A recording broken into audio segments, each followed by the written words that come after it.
et le casque vert et la petite barbichette et les moustaches vertes de Peter Sagan qui remporte le maillot jaune pour le maillot vert du classement par points pour la deuxième année consécutive.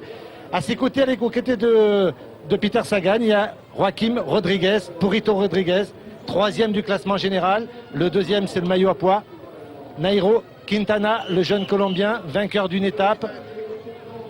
Et puis un petit peu plus loin, il y a également les Français, vous le voyez, le maillot de champion de France d'Arthur Vichot. Ils sont tous là, prêts à partir, Céline. Et on reste avec vous, hein, Claude, hein, jusqu'au coup d'envoi de ce départ fictif.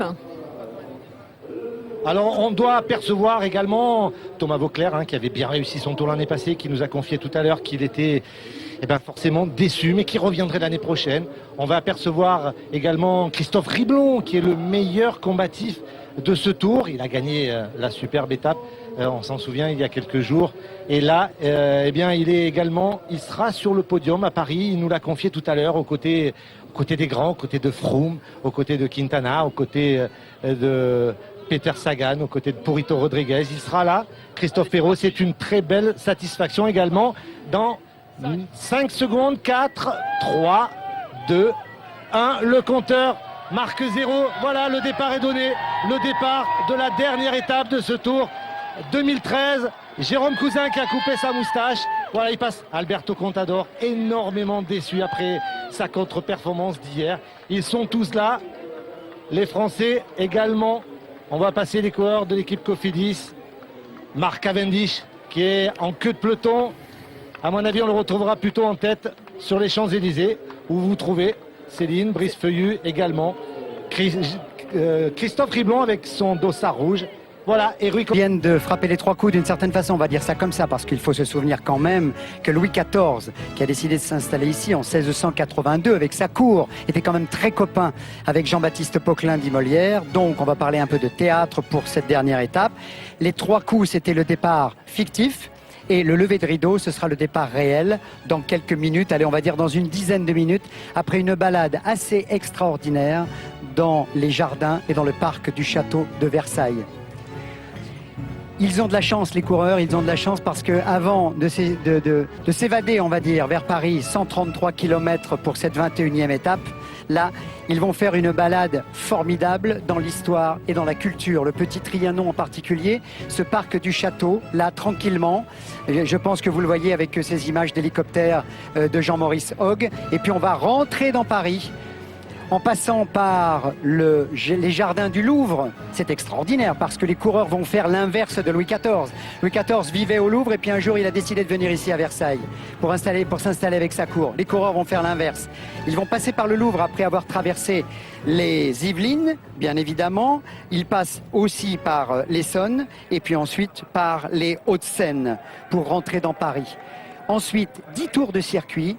Avec un moment très très fort, c'est qu'ils vont tourner autour de l'Arc de Triomphe. Et ce sera la première fois, c'est historique, cet Arc de Triomphe que Napoléon avait voulu au lendemain d'Austerlitz, c'est-à-dire en 1805. Jean-Paul Olivier Polo, tu vas te régaler, petit Vénard, avec tous les monuments historiques que l'on va traverser avec cette 21e étape. Voilà.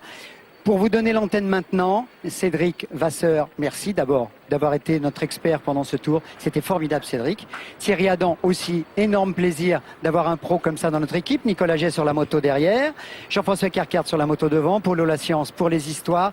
Et je vous livre juste, parce qu'on parlait de théâtre donc, cette formule de la Comédie Française qui va tellement bien pour le vélo. C'est simul et singulis. C'est le slogan de la Comédie Française. Ça veut dire rester soi-même et être ensemble. C'est le mot-clé pour l'équipe de France Télévisions et ça s'applique bien au vélo. Merci Gérard, merci pour tout. Vous n'avez pas fini, hein, vous nous rejoignez sur les Champs-Élysées, on vous attend. Hein. Pour le protocole, grand moment au crépuscule, dans la nocturne, bien sûr, avec tous les champions. Et Cavendish toujours invaincu. Est-ce que c'est lui que j'aurai le premier au micro? On verra. En réponse dans un long moment, l'arrivée prévue entre 21h30 et 21h40, le temps de quitter ce lieu magique, merveilleux. Il fallait un symbole pour clore ce 100e Tour de France. Quelle fantastique et belle étape vue du ciel entre le château de Versailles et les Champs-Élysées, la plus belle avenue du monde. Vous apercevez d'abord, Thierry, les jardins de Lenôtre. Alors les jardins de Lenôtre, c'est vraiment une révolution parce que, disons que il a surtout appliqué une théorie qui était la théorie de l'eau, et il a été, disons, révolutionnaire dans son attitude ici. On dit qu'il a fait des jardins intelligents, c'est pas forcément vrai, parce que si on dit des jardins intelligents, il y a une certaine connotation d'artificiel. Or, ces jardins ne sont pas artificiels, puisqu'ils ont été créés sur le terrain. C'était un terrain bosselé, un terrain difficile, et le nôtre a réussi des prodiges. Nous sommes ici sur le tour du château, là, Thierry, et nous revoyons ici encore ces jeux d'eau, ces jeux et ces jets d'eau, parce que, vous savez, le nôtre a utilisé les eaux dormantes, les eaux écumeuses, les eaux de cascade, les eaux bruissantes, les eaux forcées, même il a tout fait avec cela, et ça a épaté littéralement le monde entier, le monde de la culture. Parce qu'il fallait être quand même très très fort pour réaliser ce qu'il a fait dans ces jardins classiques, et où il a allié le merveilleux et l'extravagance en plus. Ouais, vous apercevez le château bien sûr, vous le voyez maintenant, mais regardez avec ce drone, on réussit à entrer partout. C'est fantastique ce château. Regardez, vous entrez et vous avez en face de vous le pavillon qui était le pavillon construit par Louis XIII. Il voulait ce pavillon de chasse et il y était très attaché. Et son fils Louis XIV est arrivé. Alors, il n'a pas tout détruit, au contraire, il a fait une cour de marbre, il lui a redonné une certaine authenticité. Et puis tout est reparti. Tout est reparti, les travaux ont commencé en 1661 et on était à ce moment-là dans une Europe de style baroque. Vous savez, le baroque prenait le dessus. Et disons que l'équipe AG2R la mondiale, et donc il a été élu. Cédric, vous faites partie du jury, le super combatif du Tour de France 2013. Oui, sans surprise, c'est vrai que Christophe Riblon a réalisé une énorme performance sur la montée de l'Alpe d'Huez. Hier encore, sur cette avant-dernière étape, il a été à l'attaque courageusement et donc on l'a vu depuis le début du Tour de France en permanence aux avant-postes. Et vous voyez, c'est un beau leader de rechange de cette formation AG2R qui avait perdu Jean-Christophe Perrault malheureusement sur 70 coureurs ce matin au départ, ce qui était, je crois, le record en termes d'arrivants qui avait été établi en 2011, et donc on sera en dessous. 169, ce qui reste un bon chiffre. il y a eu des abandons dans les dernières étapes, mais pas sur les Champs-Élysées. Non, c'est surprenant. J'attends la confirmation tout de même, parce que c'est vrai que c'est quand même surprenant. Pour l'instant, non pas la confirmation, cela a été inscrit, mais bon, ça peut aussi parfois arriver qu'une information aille un peu plus vite, mais bon, cela demande vérification. Lieu Vestra, le coéquipier justement de celui que vous aviez à l'écran à l'instant, Juan Antonio Flecha, ici avec David Millar. Beau duo d'anciens, de baroudeurs. Juan Antonio Flecha en forme sur ce Tour de France. On l'a vu plusieurs fois à l'attaque dans différentes étapes, sans réussite. Je le dis, je le répète, les coureurs espagnols n'ont pas gagné, l'Espagne n'a pas gagné sur ce Tour de France. Et ça, c'est rarissime. Ça doit faire très longtemps que les Espagnols ne sont pas rentrés bredouille. Et je crois que, alors, pas de victoire espagnole sur le Tour. Ça fait 15 ans. La dernière fois, c'était en 1998. Mais bon, il y avait aussi des explications puisque les équipes espagnoles s'étaient retirées après les affaires de dopage et l'affaire Festina.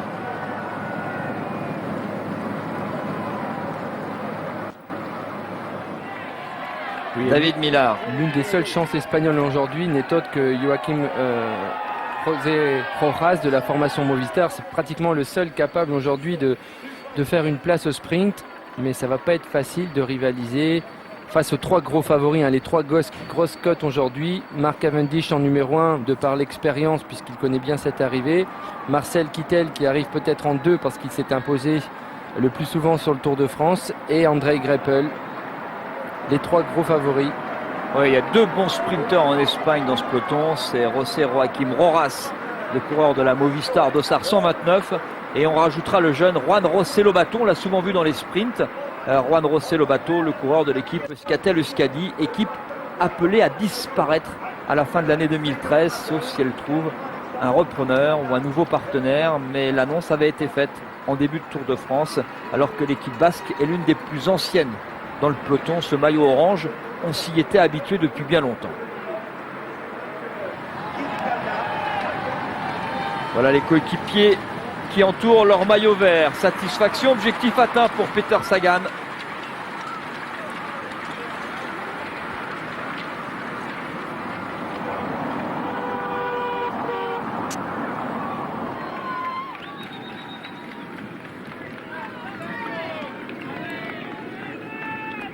Fletcher Miller qui continue à se relayer. Et là, on est dans un contre-la-montre. On est clairement dans un contre-la-montre de 50 km. Avec en plus une chaleur qui règne ici sur Paris. Sylvain Chavanel. Oui, qui redescend. Que se passe-t-il? Une nouvelle crevaison. On discute avec le directeur sportif. Ah, il va chercher les bidons. Il fait chaud.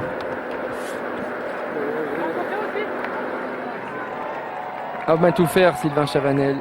Sylvain derrière, Jérôme devant. Voilà le résumé pour l'équipe Omega Pharma Quick-Step qui tente de revenir bien sûr sur le duo de tête. Duo de tête qui a toujours une vingtaine de secondes, un petit peu moins, 18 secondes d'avance. Millard, Fletcher sur le peloton groupé avec dans un instant, préparez-vous, la dernière question du Tour de France 2013. Et 10 000 € cette semaine à gagner. Jean-Paul salive déjà de dire qu'est-ce que je vais donner comme indice. Déjà que je retrouve la question, c'est fait. Je vous ai donné tout à l'heure l'ensemble des vainqueurs d'étapes sur ce Tour de France. Une seule victoire française, je disais à l'instant, pas de victoire pour les Espagnols. Une seule victoire française. Il a sauvé la patrie. Voilà le maillot de champion de France.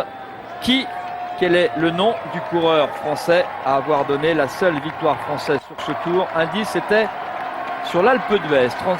36-32 par téléphone, 7-21-21. Autre indice, il a un dossard rouge dans le dos.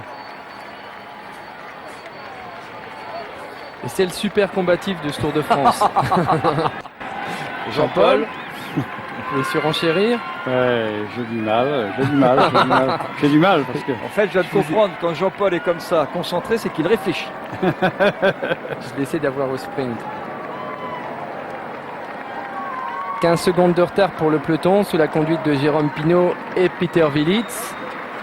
Alors qu'Arthur Vichot est avec Jérémy Roy en queue de peloton. On voit que Jérémy Roy a des bidons un peu partout dans le dos aussi. Ah, attaque de Moraviev.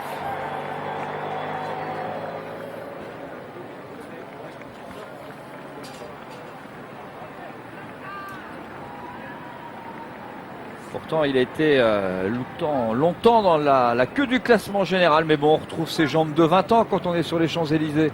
Oui, on est un peu euphorique, c'est vrai. Hein, beaucoup de spectateurs, une avenue magnifique que l'on n'a pas souvent l'occasion de voir dans de telles conditions. Et c'est vrai que les coureurs se trouvent un peu comme des stars. Encore 5 tours, la boucle est presque bouclée. On a fait beaucoup de clins d'œil, saluer tous ceux qui nous ont aidés à travailler, saluer surtout les 169 coureurs. Si l'abandon de Lièvre-Vestra est confirmé, voilà qui est fait. Malheureusement, il ne reste que 169 coureurs. Je dis malheureusement parce que c'est toujours un peu triste de quitter le Tour de France au dernier jour, au dernier moment, dans les derniers kilomètres. Et donc l'abandon de Lièvre-Vestra. Il reste 169 coureurs dans ce circuit des Champs-Élysées autour de l'Arc de Triomphe. La boucle est bouclée, dernier coup de pédale. Voilà le titre porté aujourd'hui par les jeunes reporters du Tour. Avec moi, Maxime. Alors je voulais vous faire un petit clin d'œil. On avait des rendez-vous tout au long de la fin de semaine, mais on n'a pas réussi à se trouver. Juste un petit mot, Maxime. Alors bravo pour tout ce que vous avez fait. Des jeunes reporters qui ont travaillé tout au long de ce Tour de France, qui ont découvert la grande boucle. Voilà ce qu'ils font tous les jours avec voilà, c'est une page complète, recto verso, comme un petit journal. Ils sont plusieurs. Vous étiez combien? 6? On est 6. 4 Français, un Belge et une Luxembourgeoise. Alors, qu'est-ce que vous retiendrez, Maxime, de ce Tour de France, de ce 100e Tour de France, en dehors du plaisir et du privilège d'avoir eu de travailler sur ce Tour de France? De ce tour, si je devais retenir un seul moment, je pense que je retiendrai l'interview de André Darrigade, que j'ai pu rencontrer pendant 1 heure. C'est quelqu'un de passionnant, vraiment, et qui a raconté quelques anecdotes croustillantes. Ça s'est bien passé avec les coureurs, avec les suiveurs? On a pu en rencontrer énormément et généralement ils sont super sympas, comme l'équipe surtout de Sojason, qui sont vraiment très très agréables et très ouverts. Et avec Christopher Froome, vous avez réussi à faire une petite interview? Je n'ai pas eu le temps malheureusement, mais à l'arrivée je vais essayer de la voir si j'ai l'occasion. Mais bon, vu qu'il va remporter ce 100e Tour de France, je pense que je n'aurai pas le temps. Bien voilà, vous êtes le successeur de Jean-René Godard qui tout à l'heure était à l'interview d'André Darrigade. Maxime qui représente les 6 jeunes reporters du Tour. Voilà. Un grand bravo et un grand merci. Merci à vous en tout cas.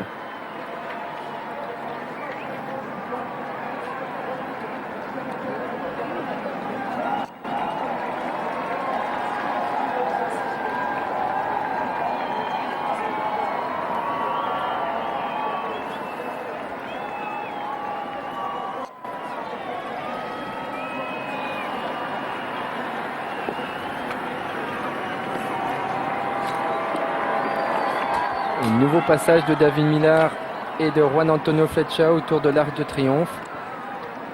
Mouraïev est en chasse-patate, comme on dit dans le jargon, Jean-Paul. L'écart à peine 10 secondes avec la tête du peloton. Et on admire cet arc de triomphe de l'Étoile une nouvelle fois. La première pierre fut posée le 15 août 1806. Un des monuments historiques les plus visités de France.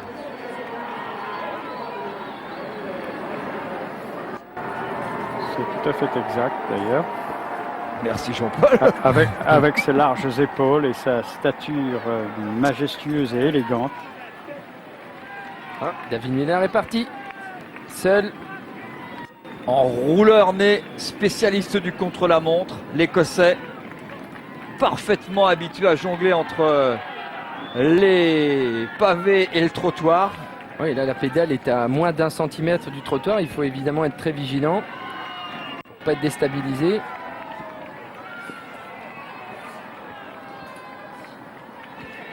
Déçu au 4e jour sur le Tour de France. Il était dans le classement général tout proche d'un maillot jaune qui lui a échoué. Plus aux pneumatiques, et ce qui explique aussi les crevaisons avec des jantes un peu plus hautes.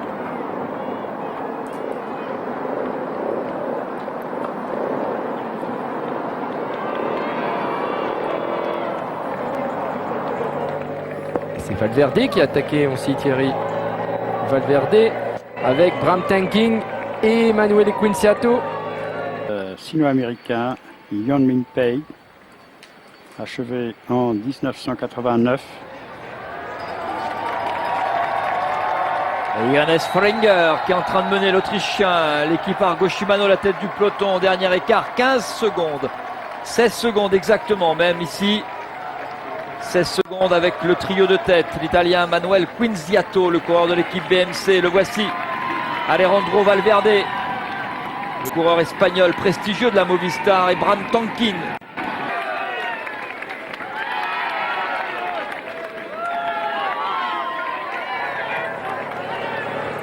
On commence à apercevoir les équipiers de André Greipel qui remontent aussi.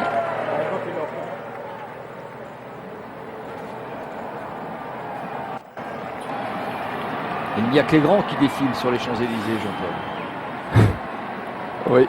Et quand on voit ces images, difficile d'imaginer qu'un jour on aura une arrivée en province, Thierry. Pourquoi voulez-vous quitter Paris? Pas du tout. Il y a une mauvaise conseillère sur cette affaire-là. C'est une bonne idée de tourner autour de l'Arc de Triomphe. Je ne sais pas si l'idée sera reconduite l'année prochaine. Peut-être. On peut se poser déjà la question. Le centre des monuments nationaux peut encore le permettre, je pense. Alors après, ça demande beaucoup d'autorisation.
Jean-Paul, l'Arc de Triomphe comme vous ne l'aviez jamais vu, triomphe pour Christopher Froome qui ce soir devient aussi, en plus d'avoir remporté son premier Tour de France, le 100e Tour de France, devient le numéro 1 mondial du classement de l'Union cycliste internationale.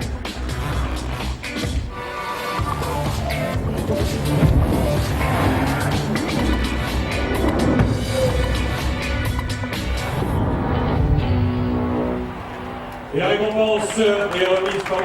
Bertrand Delanoë, maire de Paris.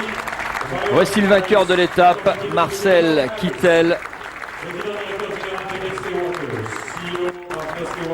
Ah, c'est un podium très original devant l'Arc de Triomphe, Jean-Paul.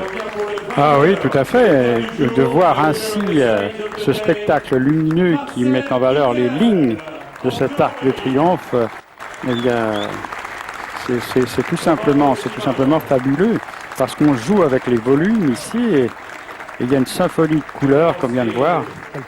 Quel poète ce Jean-Paul. C'est Bertrand Delanoë, hein, vous l'avez reconnu, le maire de Paris, qui a remis le trophée avec John Harris, qui est le président directeur général des eaux Nestlé. C'est le trophée de la ville de Paris en fait, hein, pour le vainqueur Marcel Kittel.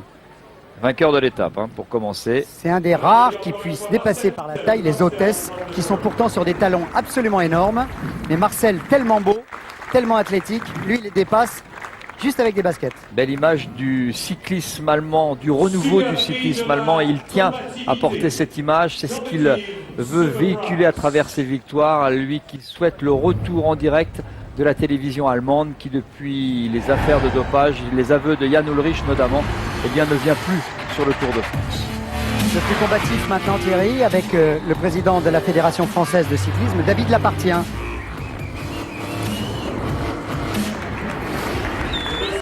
Vous étiez dans le jury, Cédric? Oui. Le super combatif de ce Tour de France, le seul vainqueur français sur ce Tour de France, vainqueur d'une étape mythique, l'Alpe d'Huez, grand moment d'émotion pour un Parisien de naissance, même si désormais il habite dans le département voisin de l'Oise, dans la région voisine de l'Oise, sous le regard de son épouse. Il a d'ailleurs le prénom de son épouse, la médaille est sous le maillot, donc vous ne le verrez pas, mais on s'en souvient, il l'avait embrassée lors de sa victoire à Alpe d'Huez, il avait juste eu le temps de la sortir et de l'embrasser. Sur cette médaille, gravé le surnom de son épouse et le prénom de ses deux filles. Christophe Riblon, super combatif du 100e Tour de France. Félicitations, Christophe. Bravo.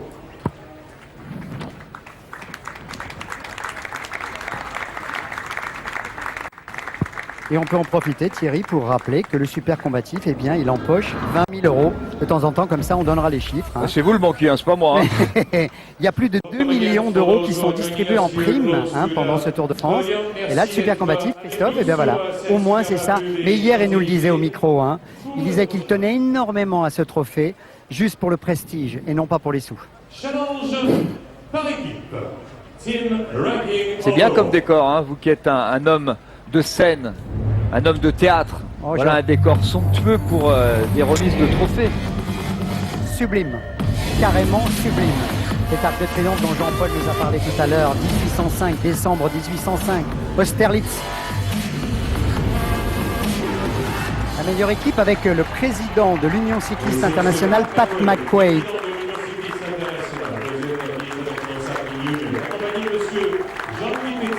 Maigre consolation, on l'imagine, mais bon, consolation tout de même pour ceux qui ont longtemps porté pendant ce Tour de France. Alberto Contador ici, les casques jaunes, les dossards jaunes. C'est l'équipe de la Saxo Tinkoff, Saxo Bank, Saxo Tinkoff. C'est Saxo Bank, Tinkoff Bank, si on veut l'appellation exacte de cette équipe, managée par Bjarne Riis, avec Jean-Louis Pétain pour le groupe Digital, qui a été le partenaire de ce classement spécifique dont on vous parlait tous les jours, qui se fait ici avec Alberto Contador, on l'imagine déçu, au pied du podium de ce Tour de France. Ce classement par équipe qui se fait au terme de chaque étape, sur les 3 premiers de chaque équipe à chaque étape. Et c'est vrai qu'avec Alberto Contador, Roman Kreuziger ou encore Michael Rogers, Nicolas Roche aussi, l'équipe Saxo Tinkoff était armée. 1 pour jouer le podium du Tour de France, 2 pour être la meilleure équipe de ce Tour de France. Avec Philippe Mauduit comme directeur sportif ou encore Fabrizio Guidi, Alberto Contador, vous avez reconnu, Daniele Benatti l'Italien, Jesus Hernandez l'Espagnol, Roman Kreuziger le Tchèque, il manque Benjamin Noval l'Espagnol, Sergio Paulinho bien sûr le Portugais, Nicolas Roche le plus irlandais des Français, Michael Rogers l'Australien et Matteo Tossato le coureur italien. Alors il a nettoyé sa barbe verte Peter Sagan monte maintenant. Il va recevoir son trophée de la part de Marek Estop, qui est l'ambassadeur de la République slovaque. Ouais, accompagné par Xavier Hustel, qui représente le PMU, qui a été le partenaire tout au long de ce Tour de France, qui est le partenaire de ce maillot vert. Son Excellence Marek Estop, ambassadeur de la République slovaque, ambassadeur Slovakian Republic, Thierry accompagné de Monsieur Xavier Hustel. Thierry, Oui. pendant que Peter Sagan reçoit son trophée, Christophe Riblon, qui descend du podium avec son épouse, nous a rejoint. Christophe, grand moment. Hier, on disait alors, oui ou non le trophée du super combatif. La réponse est oui, et pas pour les sous, mais pour le prestige. Pour le prestige, ouais. Hier, j'ai encore été échappé, donc c'est clair que j'ai remis des points pour que je l'ai. Voilà, non, après, c'est un peu la cerise sur le gâteau de ce magnifique tour que j'ai vécu. J'ai passé vraiment des bons moments. Voilà, j'ai pris un énorme plaisir pendant tout ce mois de juillet et j'espère je pense en avoir donné à beaucoup de monde. Madame Riblon, vous étiez où lorsque vous l'avez vu gagner à l'Alpe d'Huez? Eh bien, je travaillais, donc je l'ai vu par le biais de mon ordinateur sur mon lieu de travail avec mes collègues. Donc voilà. Parce que la France entière a vibré, on a tous vibré quand on l'a vu le Christophe dépasser tout le monde et s'envoler. C'est magique, on est encore sur un petit nuage, c'est fabuleux. Ce que j'ai dit tout à l'heure, je l'ai dit pour Michel, la femme de Christopher Froome. Pour faire un champion, il faut toujours une jolie et une femme charmante à côté. Si vous le dites. Et une femme qui fait des sacrifices aussi. Parce que là, je ne l'ai pas vue depuis 4 semaines quand même. Donc, voilà. Donc chapeau à elle aussi. Faites bien la fête, bravo. Voilà, vive le vélo et vive l'amour. Voilà.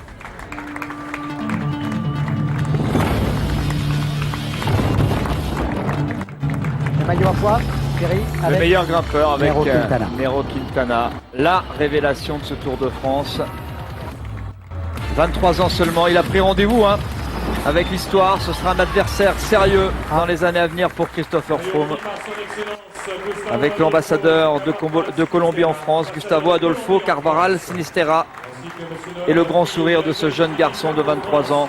Petit par la taille, comme souvent les Colombiens, grand par le talent, lui qui a été élevé là-haut dans les montagnes à près de 3000 mètres, qui allait à l'école, 18 km entre sa modeste maison et l'école, 18 km aller, 18 km retour. On imagine que pour aller ça allait, pour revenir c'était plus dur. C'est peut-être là que ce garçon a attrapé ce gène, en tout cas ce côté inné qu'il a dans la montagne. Lui qui s'était révélé en France sur les routes du Tour de l'Avenir en 2010. 2 victoires d'étape et la victoire sur le Tour de l'Avenir 2010. Après, il a gagné par exemple la Route du Sud en 2012.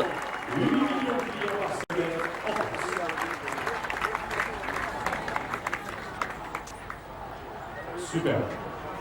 Et on l'a expliqué Thierry avec son témoignage d'ailleurs, cette histoire de maladie grave à la naissance. Carrément sa famille le croyait carrément perdu. Et puis ensuite on lui a offert un premier vélo pour aller à l'école.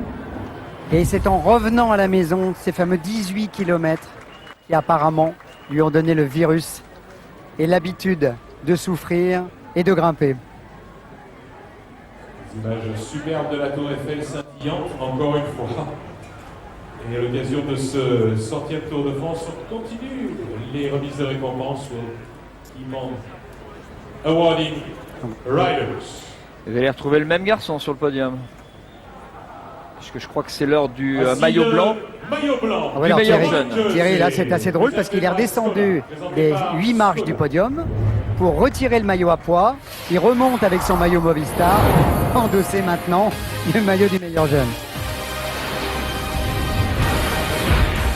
Avec la ministre des Sports, Valérie Fournéon, qui va monter sur le podium pour lui remettre le maillot du meilleur jeune des moins de 25 ans.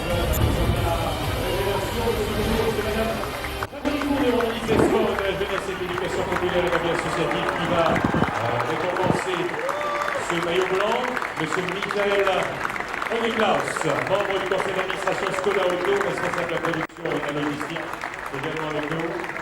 Et le maillot blanc, La belle histoire de Nairo Quintana. On le disait, on le répète parce que c'est une belle histoire. C'est un livre à lui tout seul déjà à 23 ans qui a découvert le vélo entre sa maison et le collège où il a fait sa scolarité, le collège Alexandre Humboldt. situé à 18 km de son domicile, lui qui vivait, parce que maintenant il vit à Pamplune avec son petit frère de 20 ans, dont on dit qu'il est encore plus doué que lui, qui vivait dans une famille de 5 enfants, où on avait bien peu de moyens. Et c'est Marie, sa maman, qui le jour de ses 16 ans lui a offert ce VTT. C'était un VTT qui avait coûté à l'époque 70 000 pesos, soit environ 30 €. Mais pour les parents de Nero Quintana, c'était une somme énorme. Les Quintana qui ont toujours vécu de l'agriculture et jamais personne n'avait fait de vélo dans la famille avant Nero. Nero qui a passé beaucoup de temps à s'entraîner, mais aussi beaucoup de temps à aider son père au champ et sa mère à la maison, comme ses 2 frères et ses 2 sœurs. Entre champs et routes d'entraînement, Nero faisait en plus les marchés avec son papa. Parce que l'histoire des Quintana, c'est un grand livre. Michel Kuhn, la compagne de Christopher Froome. Il faut dire que le papa de Nero Quintana avait été victime d'un grave accident à la circulation. Nero Quintana aussi, en s'entraînant, renversé à l'âge de 19 ans chez lui en Colombie par un taxi et qui avait dû passer 5 jours dans le coma. On avait aussi craint pour son avenir, mais le voilà, le meilleur jeune du Tour. Voici maintenant l'homme de ce 100e Tour.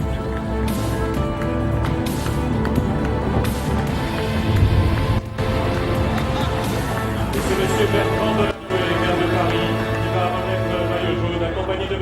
Yves Nanquette, directeur général de LCR. Et Bertrand Delanoë, le maire de Paris, est remonté sur la plus haute marche du podium pour offrir donc le maillot jaune à Christopher Froome.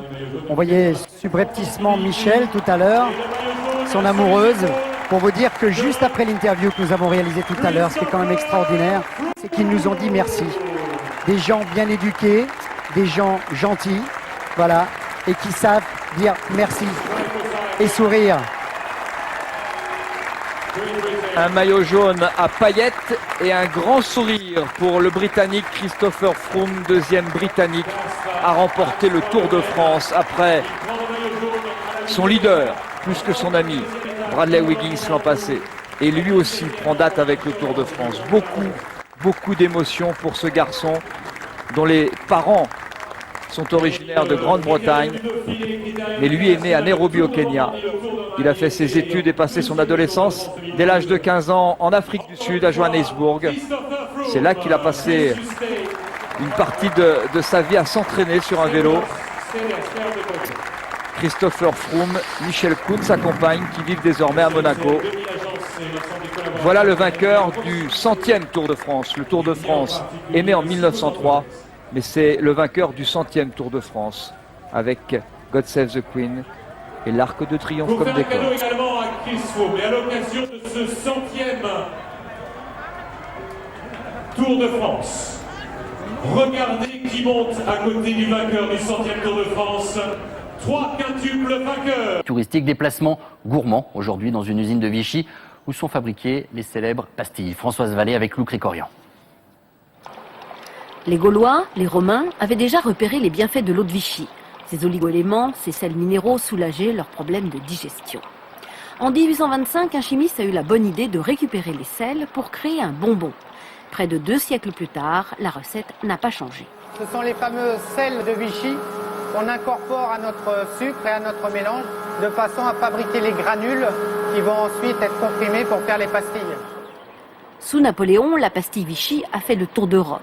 Aujourd'hui, elle gagne les tours opérateurs. Ce groupe vient de Tchernikov en Pologne.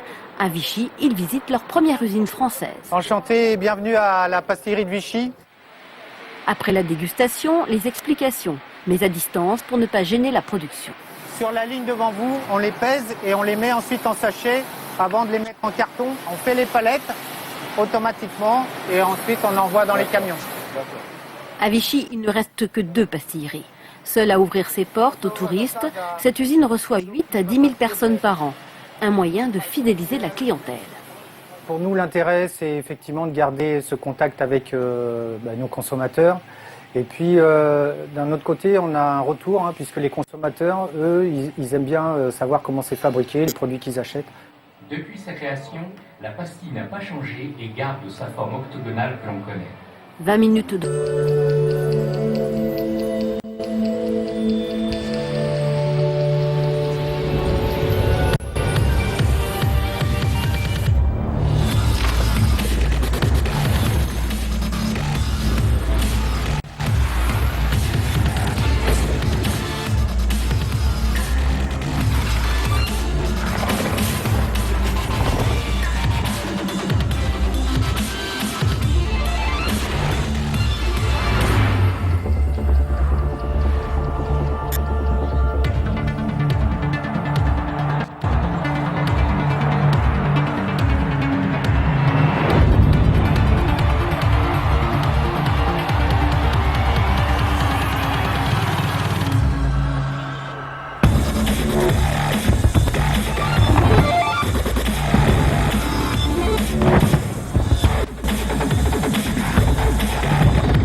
Tour de France par l'intermédiaire de son directeur Christian Prudhomme va remettre 3 maillots jaunes à l'occasion de ce 100e Tour de France.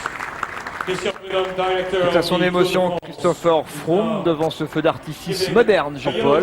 Oui, c'est vraiment une séquence particulière et féerique qui rend hommage à l'esprit, aux valeurs et à la magie du Tour de France. 1400 coureurs ont terminé le Tour de France et sont encore en vie. On voulait également les saluer. Je rappelle de cette très belle initiative. 1400 coureurs sont encore, ayant terminé le Tour de France, sont encore en vie. Plus de 300 étaient sur les Champs-Élysées. La tribune des géants, le salut du Tour de France à l'occasion de ce 100e Tour de France à tous ceux qui un jour ont disputé, participé au Tour de France, sué sur les routes de France, mais terminé le Tour de France. Tout le monde n'a pas la chance d'être premier en jaune. Rêve magique de tous les coureurs du monde entier.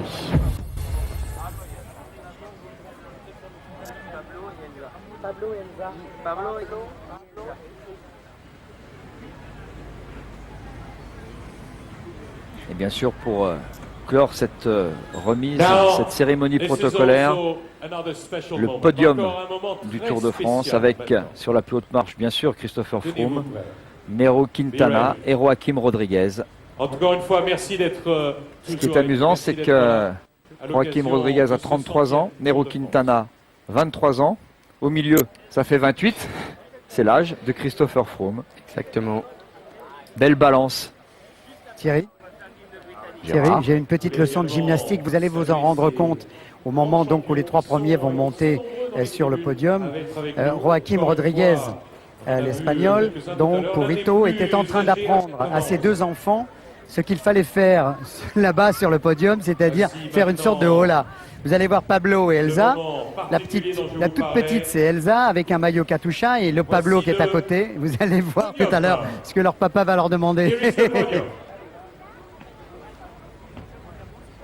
Avec sur le podium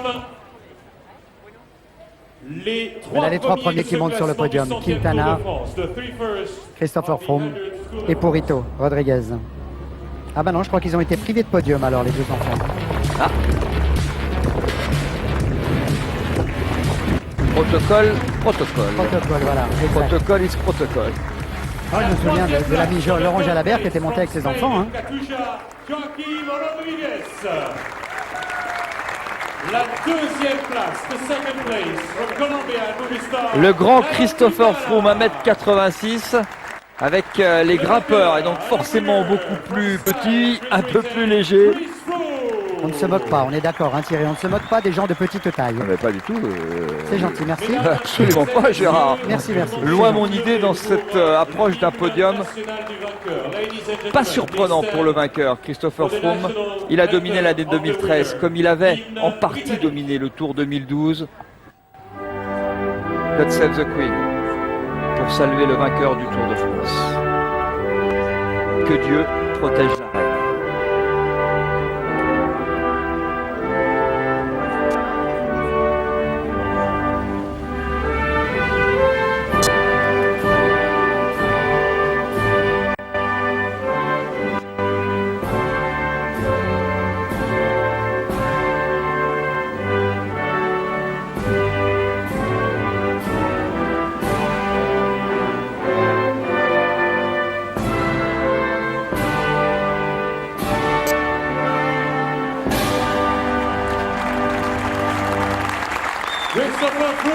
L'hymne national de la Grande-Bretagne pour saluer un 2e Britannique vainqueur sur les Champs-Élysées, le discours de Christopher Froome.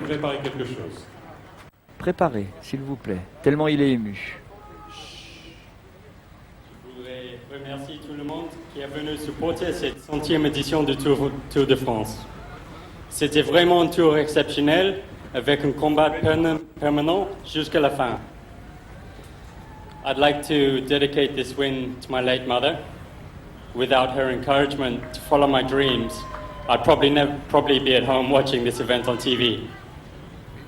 It's a great shame she never got to come see the tour. C'est dommage qu'il n'ait pas pu venir voir le tour. qu'elle n'ait pas pu. Elle aurait été si émue et si fière ce soir. Ce voyage merveilleux n'aurait pas été possible. Je voudrais, s'il n'y avait pas eu mes équipiers, je voudrais les remercier pour le travail énorme qu'ils ont fait, qui m'ont permis d'avoir le maillot jaune sur les épaules. Je remercie le management de l'équipe Sky pour d'y avoir cru et d'avoir construit tout ceci autour de moi. Merci à tous ceux qui ont pris du temps pour m'enseigner les bases et pour m'amener à cette position privilégiée. Finalement, je voudrais remercier mes amis, ma famille, qui m'ont accompagné à chaque pas du chemin. Ma fiancée, Michel, qui est ici. C'est un pays magnifique ici. C'est l'événement sportif le plus beau de la planète. Et gagner la 100e édition est un honneur au-delà de tous mes rêves. Voici un maillot jaune qui résistera à l'épreuve du temps. Je voudrais dédier cette victoire à ma mère qui n'était pas là pour le voir. Je le regrette et je sais qu'elle aurait été... Christopher Froome, quelques mots en français tout d'abord. Ça aussi c'est une de ses forces. Ensuite bien sûr en anglais, hommage à sa maman disparue en juin 2008 avant qu'il ne fasse son premier Tour de France. Et puis l'hommage à tous ses amis, bien sûr clin d'œil à celle qu'il appelle sa fiancée, qu'on a vu, Michel Kound, et puis à tous ceux qui l'entourent, c'est-à-dire ses premiers managers, son premier entraîneur, son ami au Kenya, David Kinja, à Gareth Edwards, qui a été son premier manager à l'époque où il avait encore les cheveux longs, et oui, et une multitude de bracelets au poignet, à Claudio Corti, qui a été son premier employeur en Europe lorsque celui-ci a quitté notamment l'Afrique du Sud, lorsqu'il courait aussi sous les couleurs de la Barlow World. Michel Kound, bien sûr, on l'a dit, sa fiancée, Dave Watford, hommage à ses équipiers qui l'ont aidé, pensée forte, même si on n'a pas dit à Richie Porte, et puis à David Walsh qui sera son biographe, celui qui est la plume du Sunday Times, excusez du peu, et bien sûr pensée pour tous ceux qui n'ont pas pu venir, comme son papa, son frère. Vous l'avez peut-être vu juste à l'arrivée de Christopher Froome à sa descente de vélo.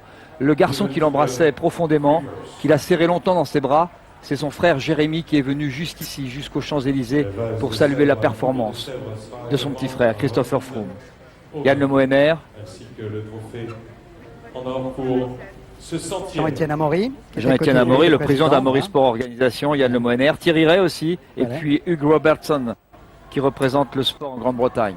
Thierry Ray qui a été le premier champion olympique et champion du monde français de judo en même temps.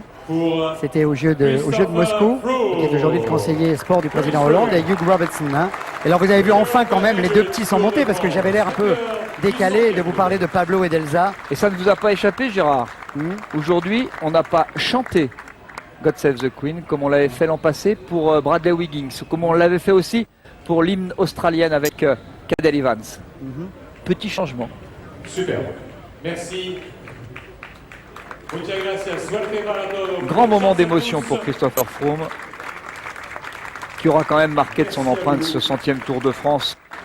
D'abord parce qu'il a su gérer les moments difficiles que l'équipe Sky a pu avoir, notamment dans les Pyrénées, parce qu'il a su gérer aussi ses moments forts, intelligence de course, intelligence de préparation, force dans sa préparation. On dit que c'est quelqu'un qui a un boulot extraordinaire, à la limite des larmes sur le podium du Tour, entouré par le sourire d'un jeune Colombien de 23 ans, Nairo Quintana, et de celui qui était le numéro 1 mondial l'an passé, en 2012, Joaquim Rodriguez, qui finalement aura terminé sur le podium des 3 derniers grands tours auxquels il a participé, Tour d'Italie, Tour d'Espagne et aujourd'hui Tour de France, où il ne venait pas souvent. Voilà le podium, beau podium de ce Tour de France, sans Alberto Contador. Le duel a eu lieu, mais Christopher Froome était plus fort qu'Alberto Contador. Et puis finalement, eh bien, Colombien et Espagnol, hier, dans la dernière montée vers le Semnoz, sont venus brouiller les cartes pour un podium totalement inédit sur des Champs-Élysées, pour une fois éclairé.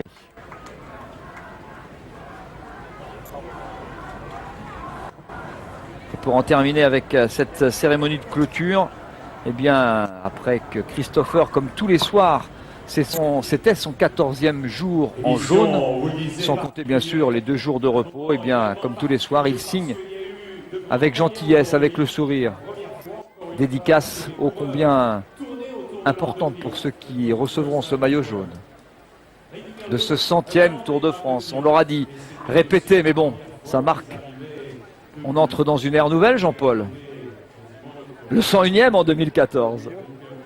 Bah ouais, que peut-on dire après tout cela, hein? Encore deux choses. Les 4 maillots distinctifs du Tour de France vont monter sur le podium. Puis ensuite, ce sera comme une passation. En tout cas, eh bien, on donnera les clés. 1 an de préparation pour Gary Verity, le directeur général de Welcome to Yorkshire. Puisque l'année prochaine, le Tour, et ça vous l'aviez souligné, salué Jean-Paul, le Tour partira de Grande-Bretagne. Comme un symbole après ces 2 victoires britanniques en 2 ans. Mais Jean-Paul, vous l'avez dit, il faut vivre avec son temps et accepter que le Tour de France quitte l'Hexagone pour des grands départs.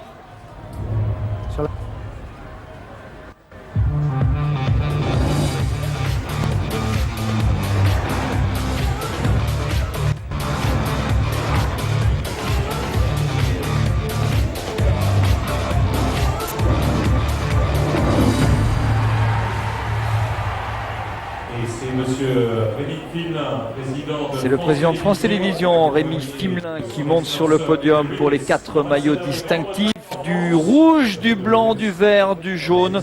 Alors comme Mero Quintana est jeune et ambitieux, il a 2 maillots à lui tout seul. Maillot blanc, maillot de meilleur grimpeur, maillot de meilleur jeune. Le jaune pour Christopher Froome, le vert pour Peter Sagan. Mais j'ai l'impression de me répéter un peu. Et ces maillots qui écrivent les différents scénarios, mais je peux dire scénario, Jean-Paul. Et celui de Chris Froome, le maillot vert de Peter Sagan et le maillot blanc de Nairo Quintana. Avec le président Rémi Fimelin, Peter Ricketts, l'ambassadeur de Grande-Bretagne.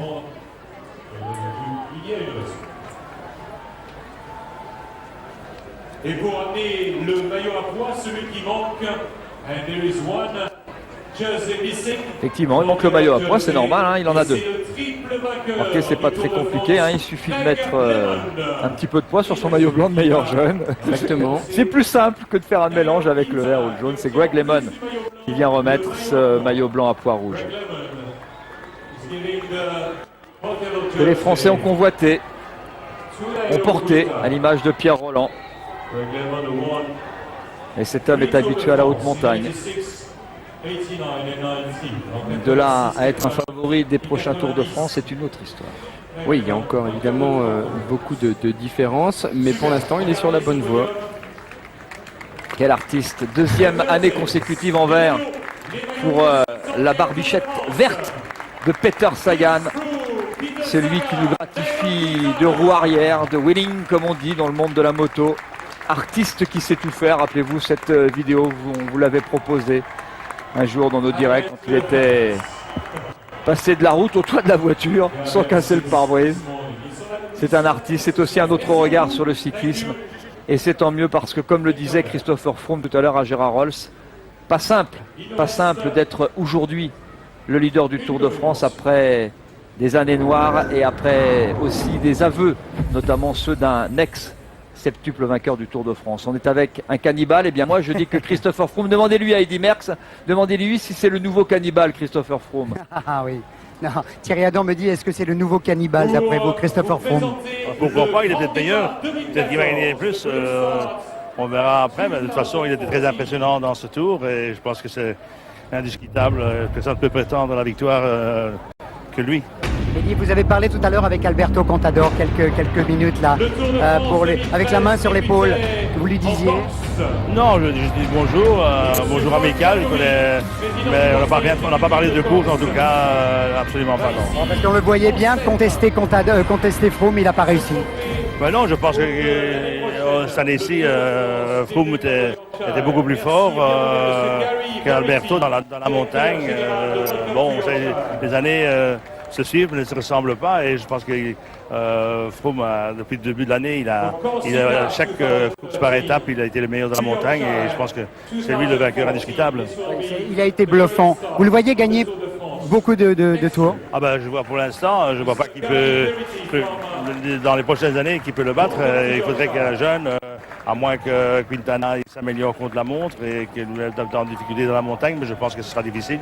Merci Eddie, merci. En tant qu'énorme spécialiste, bien évidemment. On ne gagne pas 5 Tours de France par hasard, Thierry. Oui, Gérard, simplement pour vous dire que la Corse a transmis le flambeau au Yorkshire. Gary Verity sera donc l'organisateur du prochain grand départ du Tour, samedi 5 juillet 2014. List Harrogate, 190 km, le dimanche 6, York Sheffield, 200 km, le lundi 7, Cambridge, Londres, 170 km. Mais ça, c'est une autre histoire. Pour l'instant, eh bien, fermons le livre du 100e Tour de France, Gérard.